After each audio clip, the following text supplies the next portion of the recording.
Microsoft co-founder Bill Gates is reportedly owning up to his connections with Jeffrey Epstein and admitting to having had affairs while he was still married to his ex-wife, Melinda French Gates. According to a Wall Street Journal report, Bill Gates apologized to his staff at the Gates Foundation during a town hall on Tuesday. The Wall Street Journal article reads, the billionaire said he met with Epstein starting in 2011, years after Epstein had pleaded guilty in 2008 to soliciting a minor for prostitution. Gates said he was aware of some 18-month thing that had limited Epstein's travel. I wonder what that was. But said he didn't properly check his background. Gates said he continues meeting with Epstein even after his then-wife, Melinda French Gates, expressed concerns in 2013. And it continues, in the town hall, Gates opened up about his personal life, saying, I did have affairs, one with a Russian bridge player who met me at bridge events, and one with a Russian nuclear physicist who I met through business activities. The journal also describes a 2013 email that Epstein apparently wrote to Gates' former science advisor. Epstein did have knowledge of the affairs, having apparently paid for one of the women to attend software coding school.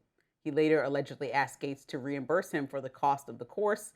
In the 2013 email, he says, Bill risked going from richest man to biggest hypocrite. Melinda is a laughingstock. Pledges will disappear as a result. Gates claims that the following year, 2014, was the last time he met with Epstein. He still maintains he was not involved in any criminal activity with the convicted sex offender and says he never visited Epstein's island. Now, he reportedly told staffers, knowing what I know now makes it 100 times worse in terms of not only his crimes in the past, but now it's clear there was ongoing behavior. Speaking of his ex-wife, he added, to give her credit, she was always kind of skeptical about the Epstein thing. Despite the apology, social media still seems highly skeptical of Gates, with many people believing his ties with Epstein go further than he's admitting. Journalist and investor Adam Cochran writes, in part, quote, Bill Gates just admitted to something that sounds like a lot of trafficking if you know how Epstein operated. The fact that both of the women just happened to be Russian and that Epstein is asking for a reimbursement payment for tuition does not look good. He should be questioned under oath before Congress. And UN diplomat Mohammed Safa says, quote, Dear Bill Gates, your apology is rejected. We demand accountability. Sincerely, the people. So I agree that we can't really trust what Bill Gates says about this because his initial, he denied this. Right. It came out when the email, we saw the email, he said, this is a lie. Right. And now he says, no, it's true. So can't take what he said. I mean, this is what I've applied to some of the victims, right? I've said, well, the reason I can't take their story seriously is because they've changed their mind. So Bill Gates has lied about this situation manifestly, so I have no idea what the truth of it is. These were adult women. These were not underage women. They were in their 20s. They were Russian. That one tweeter says they were sex trafficked. It doesn't sound like they were sex trafficked. It sounds like they were, doing stuff with him in exchange for money or favors or some kind of social advantage. It sounds more like, not like explicit prostitute, that kind of, call girl type, like arm candy type thing. Bad because of the that he was having an affair. He hid it from his wife. And Epstein. So we have, and this is what makes me think, because again, if you've been listening to me for the last couple of weeks, I've now become very skeptical of the idea that Epstein was sex trafficking underage girls to powerful men. Because he was blackmailing Bill Gates. Right. He had this information. Bring that up, yep. Yes. So why are there no email? He sent this email to himself, basically, saying, I know what Bill Gates did. And if I don't get what I want from Bill Gates, well, this would be pretty embarrassing for him, wouldn't it? We don't see any of those, but there's no other email like that discussing the people who were sleeping with underage girls, allegedly, right? Well, we have... Why is this... This is the most damning email of all. Well, we have... It doesn't reference what I was told, the illicit sex with underage people. Because there isn't any. So we're waiting for 2.5 million extra documents. Maybe the one you're That's where looking all for those is in there, perhaps. Okay. I'll wait. What I see is a pattern of consistency between Epstein and holding things over people's heads and threatening them. Yes. And so what I understand is that the relationships, it seems like between him and a lot of high profile, very powerful people is transactional, and that he intentionally gets them in situations where he can hold something over their head.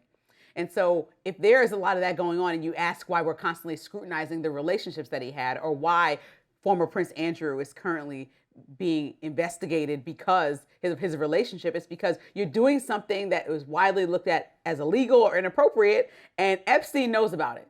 And so they're finding that out through these documents that may also connect to a larger story. And I think that that's worth looking into. As much as you're over it, Bill Gates has some explaining to do. We're not just taking his word for it. Anybody that kept in touch with Epstein after 2008 is not a great person morally, but that's not what they're on trial for. That's a little bit of goalpost shift. He said something about 18 months. Like, no, that's a lie. You don't know what happened. You keep giving people these excuses about them not understanding specifically prostitution of a minor charge. You keep giving them, oh, they weren't aware. Who looks up somebody's background? Let me tell you something. If I owe somebody anything, I know what kind of person they are. No one's lending me something unless we have a pretty good relationship, right? I haven't asked you to lend me anything yet. If I do, then trust me. I got to know who I'm borrowing from, who you are, right? Exactly. And I think that we're friends. So therefore, you got a long runway before you start borrowing stuff from folks or before you start asking for huge favors. And so therefore, the relationship is very deep and detailed. And I think that we should look at anybody with a deep and detailed relationship with somebody who was accused of these crimes and convicted of some of these crimes. Well, here's what I'll say. I think that, frankly, in the Bill Gates case, that is pretty clear because it's Bill Gates. And doesn't he have like a lawyer and a private investigator and a whole team of people on speed dial who can be like, hey, check into this guy. Frankly, other lower level people, like professors, those people might in fact just go, well, this guy must be legit. Bill Gates knows him. You know what I mean? They would maybe not check in because then there's the really big guy. I mean, people look for social cues from, who is this guy? Well, these very straightforward, important, powerful people are treating him like he's legit, so he's probably legit.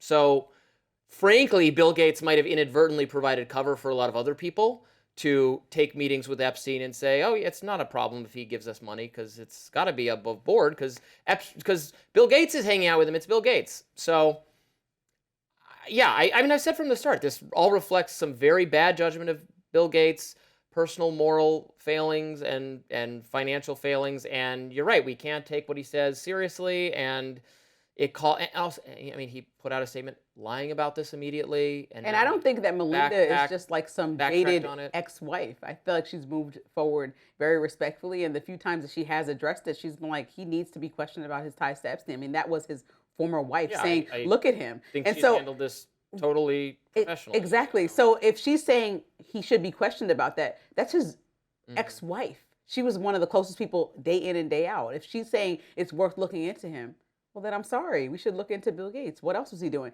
This is the thing that we found out. You know, usually when you find out something, there's more that you didn't find out. We just found out this one thing that he sent himself an email about. But what else is there? Because he's already lied about not even understanding what anybody was talking about, changed his story. So it's just worth looking into. And I think when you go back to Ro Khanna, Thomas Massie, and what they're doing, they're not leaving any stone unturned. And we talked about earlier in the show.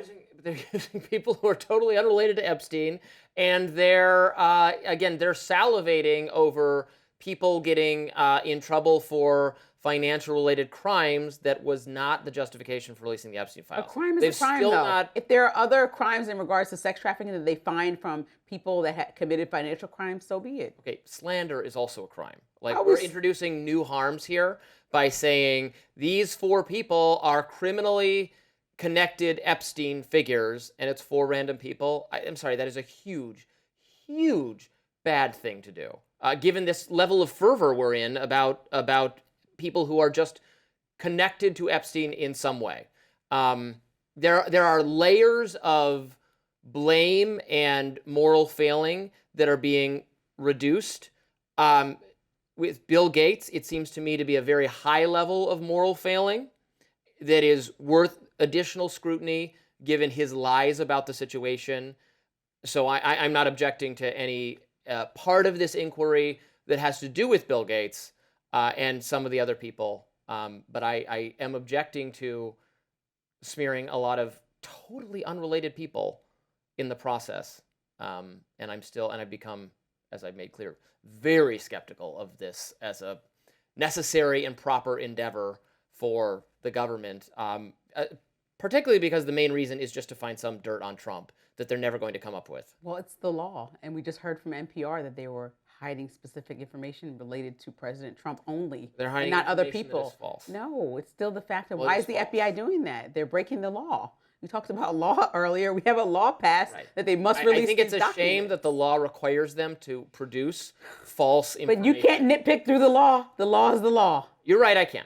I now oppose the law that requires them to introduce errors into the public conversation. That seems like a big mistake to me. Up next, more Epstein-related news as Larry Summers, the former president of Harvard, is resigning from the university. More on that coming up.